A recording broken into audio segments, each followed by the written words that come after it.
Hey, welcome to the Cyber Savvy Woman, where women business owners reclaim their power in the digital world.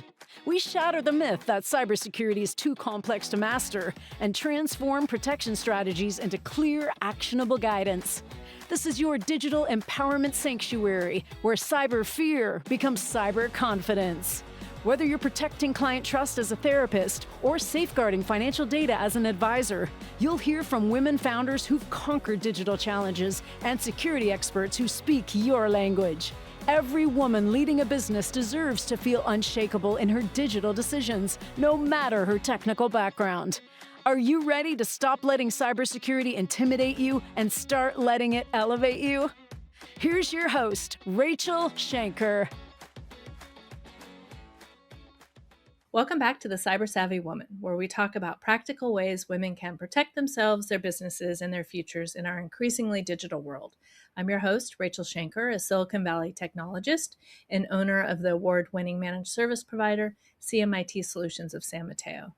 Today's guest is Alice Shikina, founder of Shikina Mediation and Arbitration. Alice is also an award-winning mediator, arbitrator, and negotiation expert with over a decade of experience helping people navigate conflict with clarity and respect.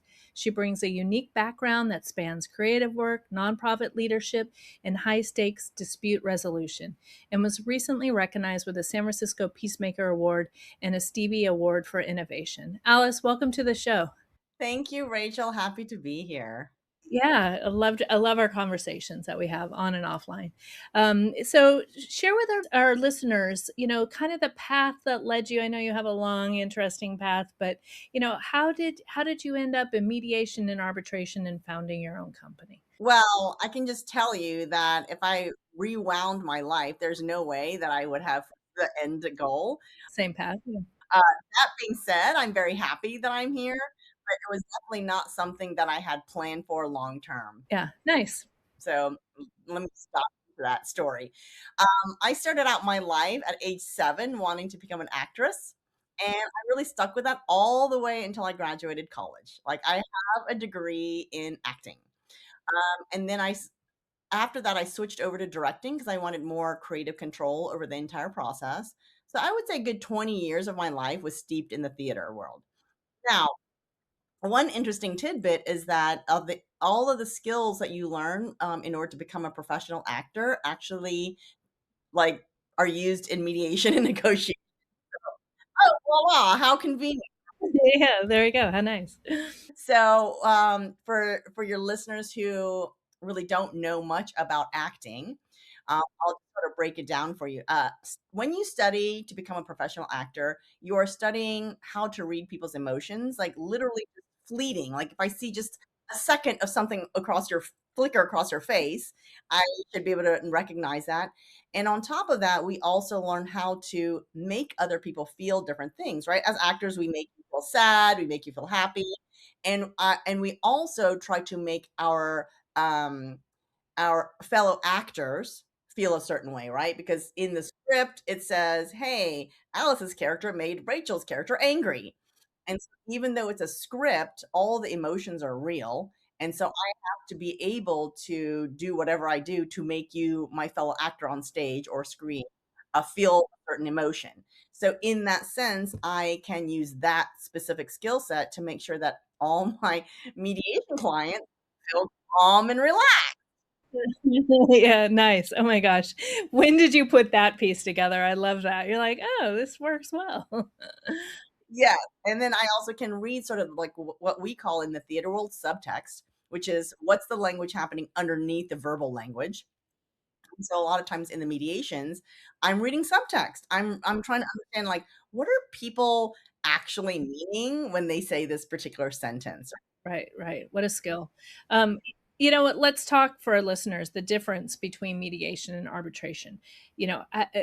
Define those two terms for us, the difference, and then let's talk about how does someone decide what the right solution is for them when they're in conflict? So there are two very different processes, although both of them fall under an umbrella called alternative dispute resolution. So there are two things that fall under that same umbrella. So mediation is when you have two people who have the entire power and control to get to a resolution on their own between the two of them. So they are negotiating with the help of a mediator, right? Arbitration is basically a private judge. So a private judge is there, you have a private trial. And so it doesn't, like, the biggest difference, like, let me just talk a little bit about companies that have that, like, arbitration clause. Reason why they want to have that arbitration clause and say it's mandatory for you to go through arbitration before you do anything else is they don't want any sort of like public documents floating around that someone is suing them. Oh, interesting. And so arbitration skips that process and says we can do a trial, but it will be private, so there will be no public facing documents. Yeah, there you go. Yeah. And then, for small, well, then wait, let's go back here. So what makes a mediation or arbitration successful, even when both parties maybe they don't fully agree with the outcome? So usually with arbitration, right? I mean, It is what it is. Yeah. it is what it is, and you have chosen to give your control up to the arbitrator. So both parties have said, you know what? I don't want any control. I don't want the other person to have control. I want a third party. So even if you lose, like, you chose that process, knowing that there's a 50-50 that you can lose, right? With arbitration, I like to try to make it be a win-win. I feel like it requires a little bit more patience. It requires a little bit more deeper understanding to be able to find a win-win solution. But I believe that it does exist. So it's very different because one is where you retain control of the outcome and you can find the win-win. And the other process is one where you give up all control. So if you're not happy, well, you took a gamble. Yeah. And then do you kind of help your clients decide the path? Do they come to you and they're like, hey, I have this conflict? And you kind of like go through both of those options? Or when they approach you or you guys come together, do you kind of already know which path you're going to take? So that's a great question. So normally people come to me asking for mediation. However, you're going to find it interesting.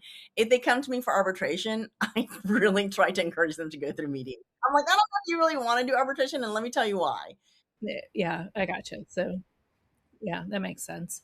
For small business owners, what is an early sign of conflict that shouldn't be ignored? When is mediation the smarter move than just pushing through a conflict or just seeing if they can fix it themselves? Like, what should they be noticing?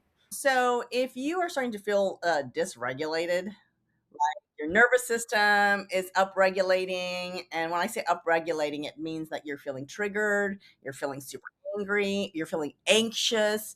Any of these things that make you feel uncomfortable, you might, at that point in time, consider whether mediation might be helpful, because a mediator helps you stay calm and like think through the solutions when you're feeling in like upset, defensive, irritated, any of those things, you're actually not able to think through a solution as effectively as when you're feeling calm. So anytime you feel like that, you might think like, maybe I should hire a mediator because like I'm so upset about this thing that I can't even think straight.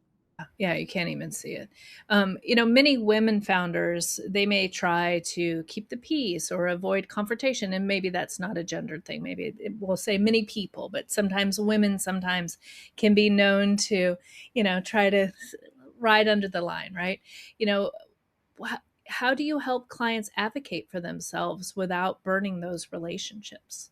So I really try to figure out, so in the world of negotiation, there's something called interest-based negotiating versus position-based. And I believe people are trying to keep the peace, but they're stuck on position-based.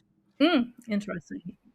And position means like, I want what I want, and Rachel, you want what you want. And I'm trying to keep the peace. And so then in that particular instance, the only way for me to keep the peace is if we stick to positions, is that I just give in to your position, right? A super easy example is like, you want to take a trip to Hawaii, I want to take a trip to Europe, and I don't want to fight about it. So then I just say, fine, we can just go where you want to go. There is another alternative. The other alternative is to ask a lot of questions to figure out where the common interests lie.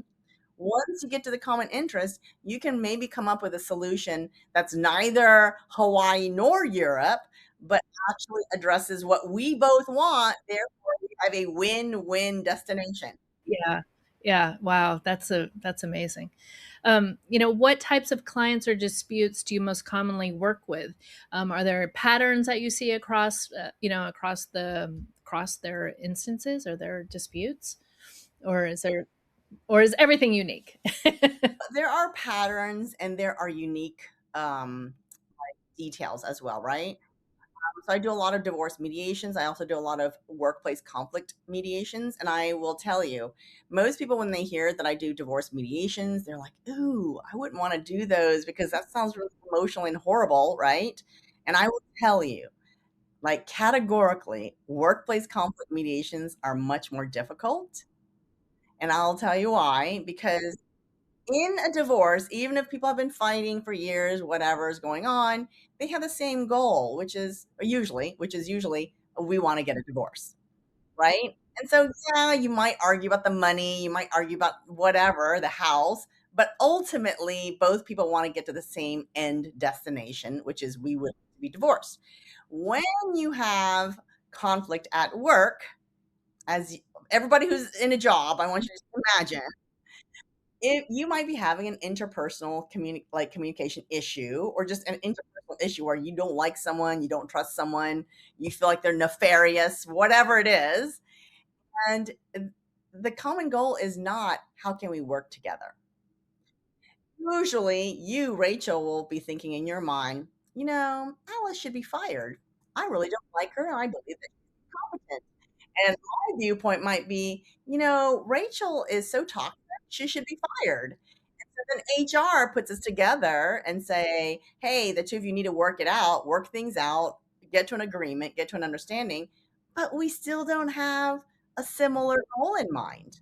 Right, right. That's so wild. Very interesting.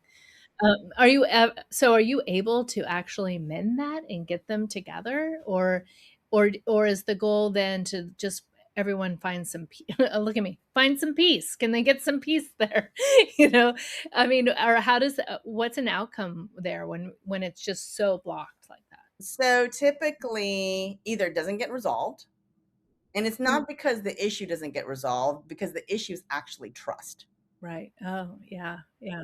And I might say, you know what? Even though we went through this and Rachel said that she's going to be nicer to me, I don't trust her.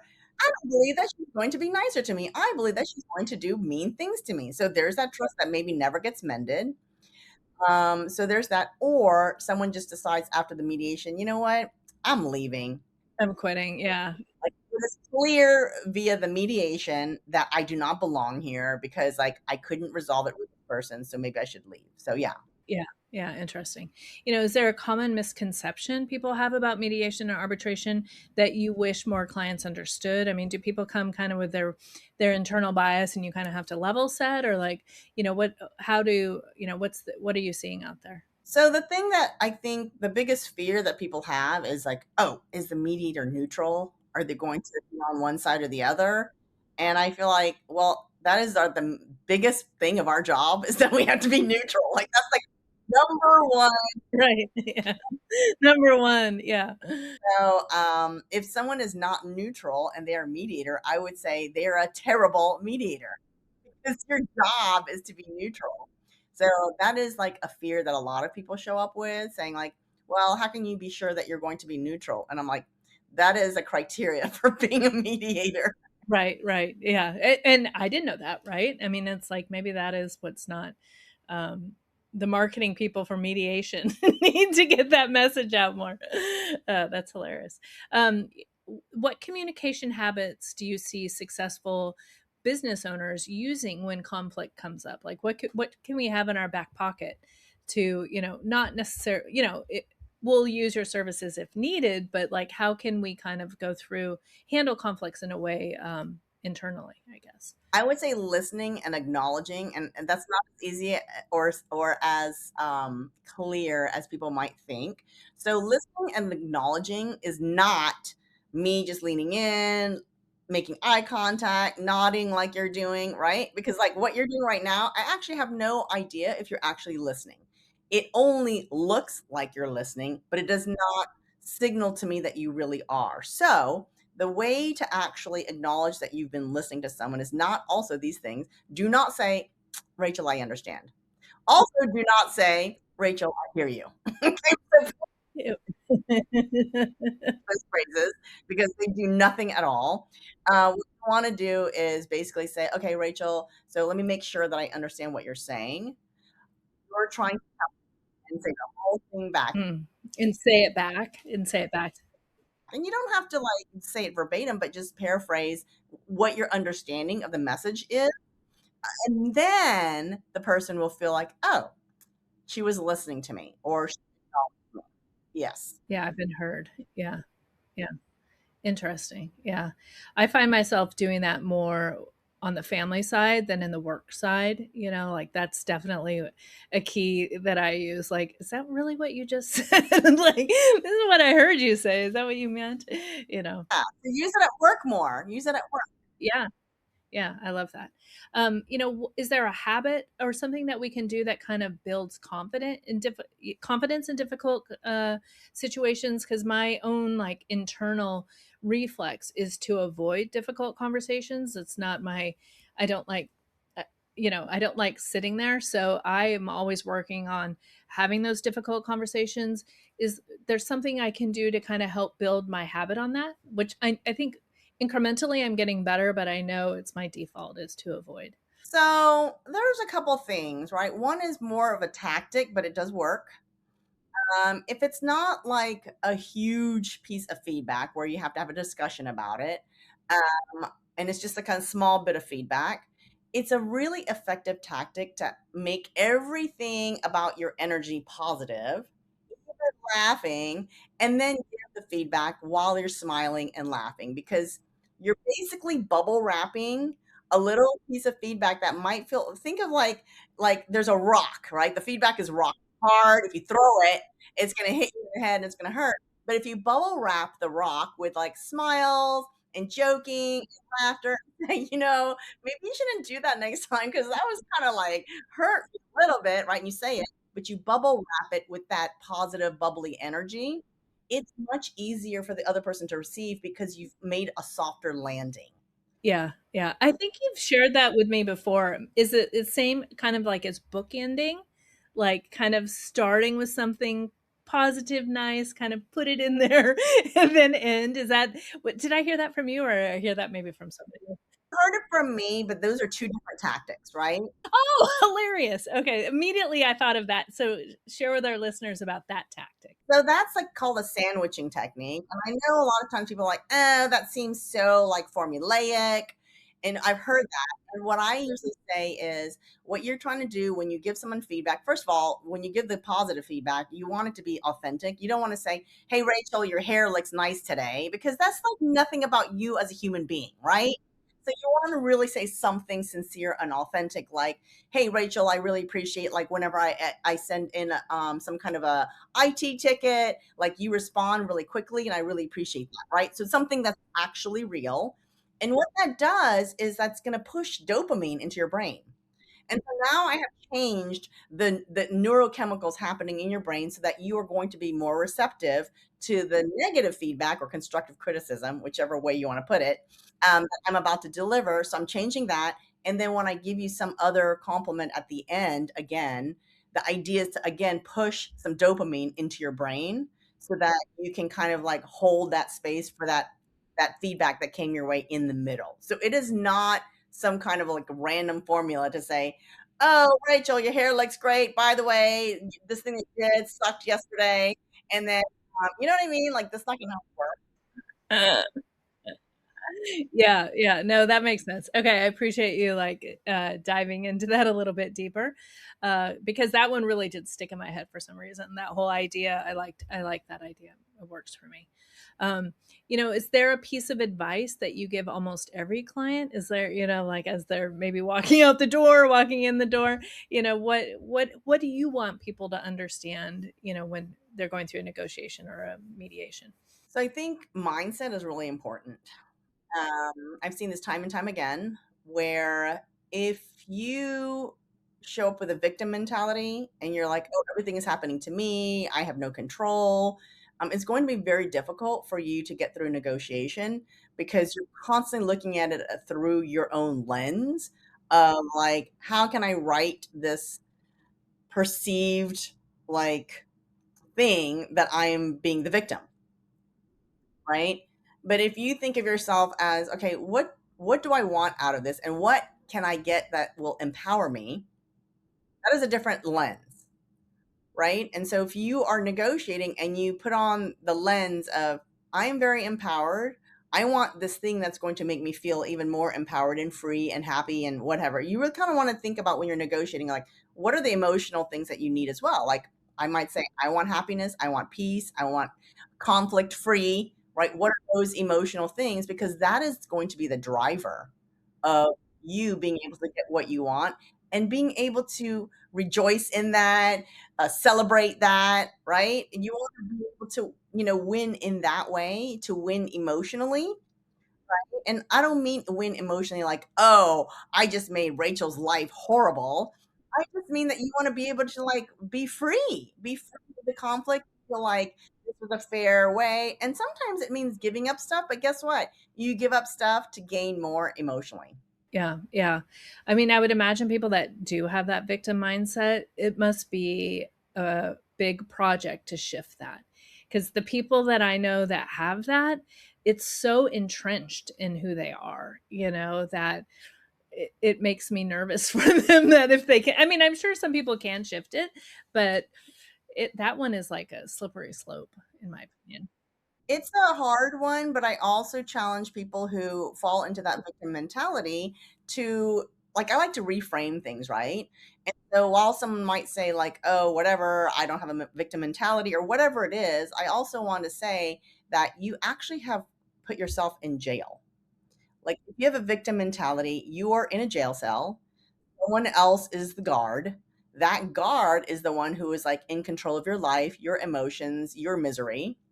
And so you want to try to do your personal growth work so that you can break out of that jail cell. You're in emotional jail. Yeah, that is a great visual. I love that. Yeah. I hope that helps people.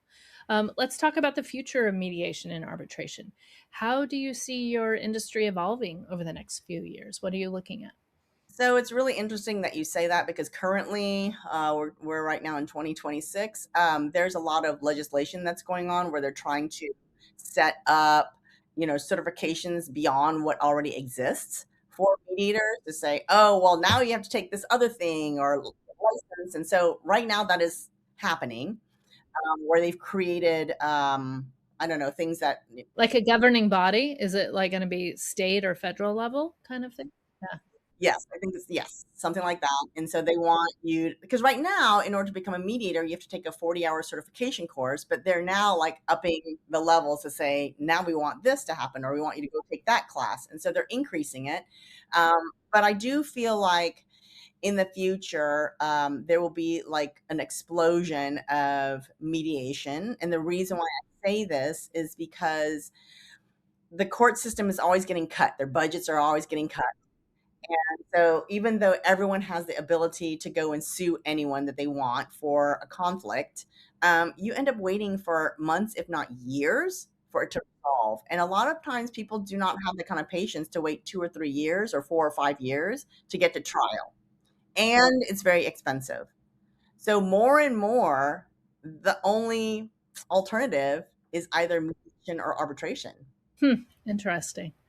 Um, I didn't think of it that way. Yeah. Do you see a role in technology or AI playing in the evolution? And like how, are there AI ways to use AI? Is anybody talking about that, or share with us what you're seeing? Absolutely. So there are several different things. One of the things that's interesting for a mediator, there is AI where you play the mediator in some kind of like, some program, and it will give you a score like, oh, that was 85. You could have done better. And they will tell you, AI will tell you, you could have said this or you could have said that. So that's one piece of how AI is functioning. Another piece is there are now programs where if you have a conflict, and eBay, I believe, uses some of it, where it's how like they're like, oh, I want my money back because on time or whatever. That's usually AI that is like the mediator. And so they just send the messages back and forth. And then there's other companies who have created like some kind of software for people who want to mediate their divorces, but they don't want to pay a lot of money. And I don't necessarily think that those things will take over my job. I think of things as a tier. Like there are people who have a lot of money and they're never going to mediate because they're going to just automatically pay all the lawyers because they say, we've got so much money, we need lawyers. Then there's the middle tier, my clients, who are like, okay, we don't have the money, nor do we have any desire to pay lawyers. We'll pay mediators. And then it's for people who actually cannot afford mediation, who now mediation is affordable and available for them via this AI solution where they can pay, I don't know, $90, $100 and have it help them mediate their or and negotiate their divorces or what other, whatever other kind of conflicts they're having. So I think it just makes it more accessible to people who did not have that accessibility to begin with. I love that. That's a great framework and a great way of looking at it. Always, you always say, I love your mind. Like your mind shift is perfect. How? So let's. I know you're not super techie, and like sometimes technology bugs you, but how does technology show up in your day to day work? That's a good question. How does it? I try to offload as much as possible to people like you, Rachel. There you go. I tell people they need to make sure that they get their IT, especially because, like, I feel like as a person who is not an IT specialist, right? You don't know what you don't know, meaning you don't know about security, you don't know what you're missing, you don't know where the holes are. And so I think it is very dangerous for someone to be like, oh, like I'm operating and I don't have IT. Because what if someone comes and they've got some malware and they shut down like your entire system Yeah, exactly. and they steal all your clients' information? Like that's really unsafe. And so I do feel like, and by the way, Rachel did not pay me to say any of this stuff, Disclaimer. Yeah. but I feel like it's important to have someone like you to sort of be like behind the scenes and making sure that everything is safe. Yeah. So when you started doing mediation and arbitration, was it all in person, or I'm assuming now you can use Zoom more, or like how did Zoom impact you, or were you using Zoom from day one?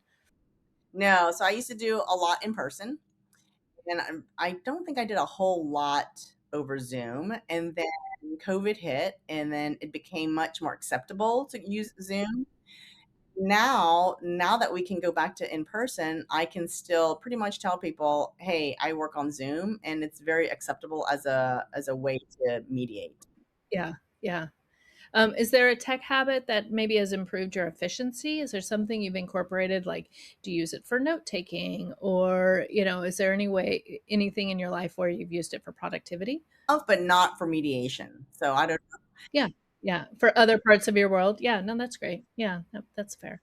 I use it for like I write a book, and it's not that I'm having AI write the book for me because that is not what's happening. What I do is I might have it if I'm struggling to start a chapter of a book, I will say like, "Hey, how can I structure this chapter, or how should I open it?" And so it's kind of like working with an editor, and the editor will say, "Hey, well, you might want to start with this first. Start with the story and do this, right?" Or I might write a sentence, and I'm like, "This sentence sounds clunky. Like, how can I adjust it?" And it will just make a tweak. So like 99% of that sentence has been written by me, and then AI will say, "Yeah, you use this a little bit redundantly. I just delete it for you." Yeah, yeah. No, that's great. Um, yeah, I also use it in a similar fashion. Writing for me is not my intuitive love language. I'm much more of a numbers person, so sometimes I will get stumped on like writing an email, and it's like write a draft, and it's like I won't use it exactly because it's still not my voice, but at least gets that layout there and helps me kind of format it. So it's been but I do try because I am slightly concerned. You know how they say maybe not using all your brain power if you use AI all day. So sometimes I do. I'm like, okay, write your own email, Rachel. Like, don't go there, right? Don't always go there. But it is easy. Alice, do you want to talk a little bit about the work you do with teaching people how to be a negotiator? Are you still doing that? I participated in Alice's course to be a better negotiator, and was very also, she did not pay me to say this. It was very valuable. Talk a little bit about that, how you're helping people with their negotiation skills, business owners? So yeah, so I was running those classes. Nowadays, it's more one-to-one. So usually people reach out, and it's not so much a program. What people will do is they'll contact me, knowing that I coach negotiations, and they will say something like, "Hey, I'm in between jobs. I have to negotiate my salary. I have no idea what I'm doing. I need some help." Right? Or maybe I've got this big negotiation. I'm not really sure how to negotiate it, right? And I do work with other people who, they kind of work with me ongoing in a very small group. And so what they do is they show up, and it's more of a negotiation coaching where they show up with the actual problems, Yeah, perfect. and we strategize on how they can like figure things out. And I help them think about things in a certain way. I help them think about what's the win-win. I help them think about leverage. And so every single month they get that coaching from me. And so yeah, so anyone that's interested, I do offer that. Yeah, no, it's so valuable because those aren't really skills. I mean, those are not skills that were taught. They weren't taught to me in my educational path. Like the strategies that you share are just they're spot on. So it's very helpful that you can use, both in your family life or in your work life. It's not just one or the other. Absolutely. Um, yeah. All right. So, Alice, we've reached the point of the podcast where we're going to do a quick little rapid fire. I'm going to ask you some questions and you'll just say what comes to top of mind. What about an email or phone for a tough conversation? Phone. Okay. And draft it yourself or use AI first? I would say try to draft it yourself, but if you feel like, this is still not sounding so great, have AI like edit it. Okay. Fair. And then pause and think or respond right away? Pause and think always. That was a softball. Biggest red flag in a message? Biggest red flag in a message. You mean a message that I'm sending out? Yeah, like if you get a message or you get an email, like what's something where you're like, oh my gosh, what was that?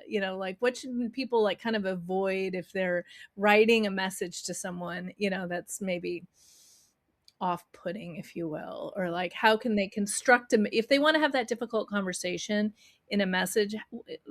This is a bad question, but like what should they make sure they are including in that message so it's received well?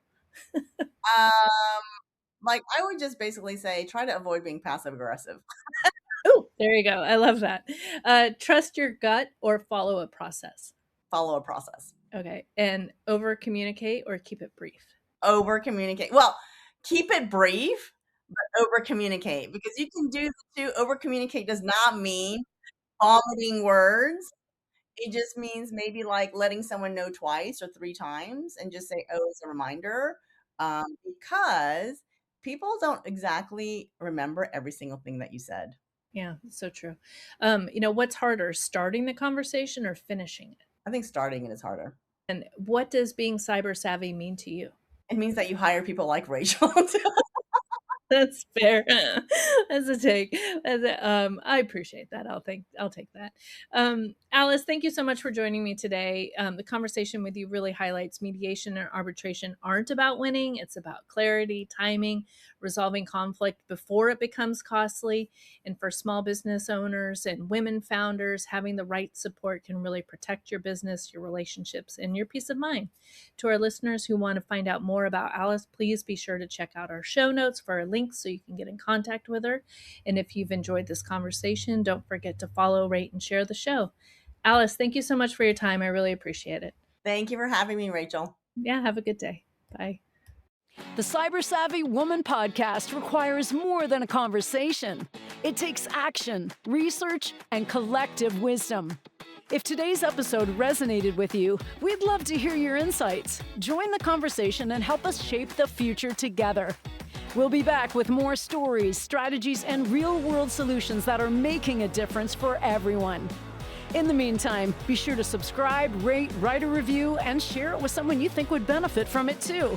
Hey, thanks for listening, and see you on the next episode.